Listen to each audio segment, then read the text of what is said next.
Hey y'all. Wow, it is so beautiful today. And I'm just sitting here thinking about the generosity of plants. And so, I had to share it with you because you're always who we share this stuff with. We're just so grateful for other people, other humans in this world, excited about rewilding and tending the earth and stewarding old growth, whatever it is you're doing, we are grateful for you. And so that's why we share and we share, and we hope you keep sharing. So this afternoon, Steve and I have decided to move some plants because they are so generous in so many ways. And one of the ways they are generous is in their offering of more and more and more plants. And so we have all of these asters that seeded into the trail where we walk all the time. And we've just been letting them grow and not wanting to move them, not wanting to kill them. And then it just got so difficult to move through here that we decided, okay, we better handle the situation if we want to keep moving through here and not stepping on the caterpillars that are on the plants or whoever else is living on them. And today, who's there a ton are milkweed bugs. So we have been able to not hurt them, and it's really neat to see them on these plants. It's towards the end of November. They're in the leaf litter and on the plants and doing just fine. And it's really cool to know that these plants are assisting them in their winter survival.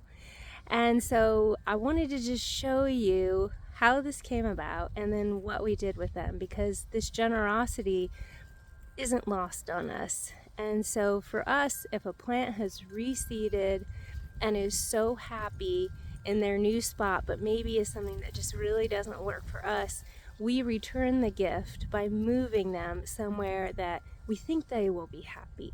And then we can all be happy together and appreciate one another. So let's take a look at what is happening here. Okay, so we're right here. We are right by the cistern. And the cistern is so useful here.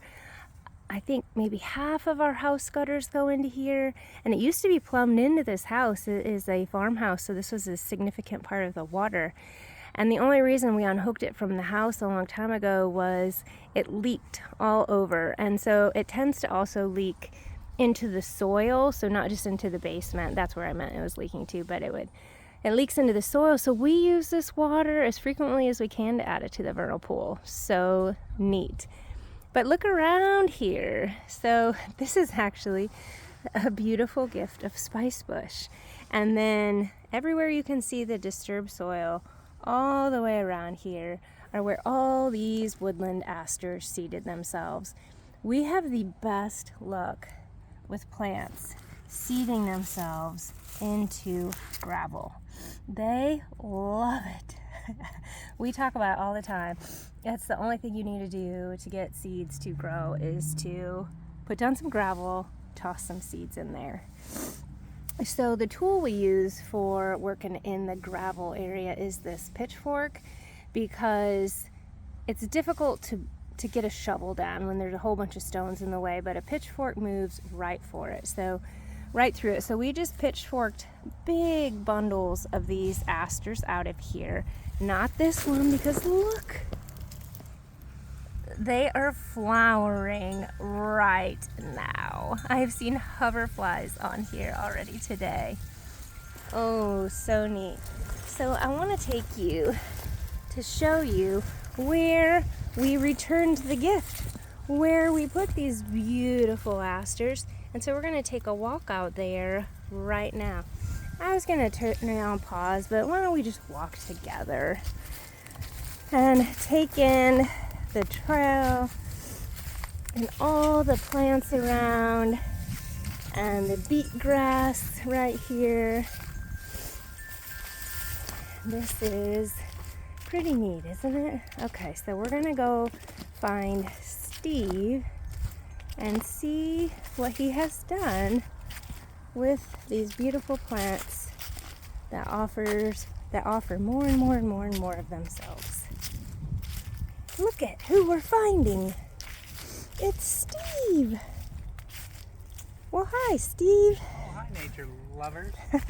Okay, so I told them about the generosity of these plants and that we're working on returning that gift of more plants by putting them in somewhere we think they'll be happy. So, how are you doing it? Well, we had a whole bunch, so to try to plant them individually would be a lot of work and maybe not even much benefit. So we just dug a small trench with a shovel and just kind of spread these out and lined them up vertically how they would have grown. Making sure all of them are in the trench. I didn't even plan this, but then I'm thinking, now what do I do? So I thought, well, maybe just pull the soil forward and it'll sift through to the front and push everybody vertical. Being careful not to bury the little guys. See how that just comes through? Yeah. Now everybody's upright and not perfect, but what's that old saying? We're going for completion, not perfection. Yeah. And, so it looks to me like It looks perfect. the soil came through to the front, and you know, they're not perfect, but I think the point is the roots will be in the ground, and obviously this will be all decomposed over the winter, correct? Yeah. But they're annuals, so They're not annuals. They're perennials. Perennials. So they'll send up new top growth next year. And I have some water to water them in so that we get good root soil contact. And that's it.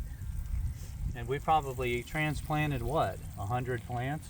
50 Oh, probably. Yeah, we put them in several spots. So this is one of them.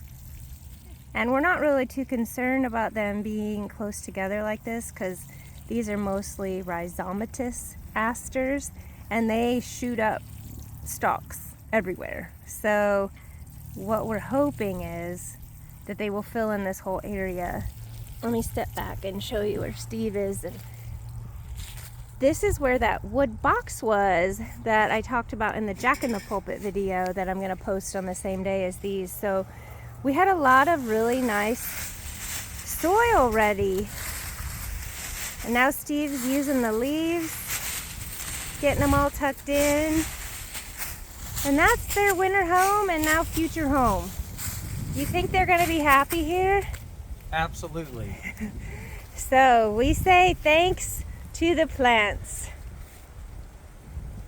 Anything else? Yeah, there we go. Yeah. Plant. Plant, plant, plant.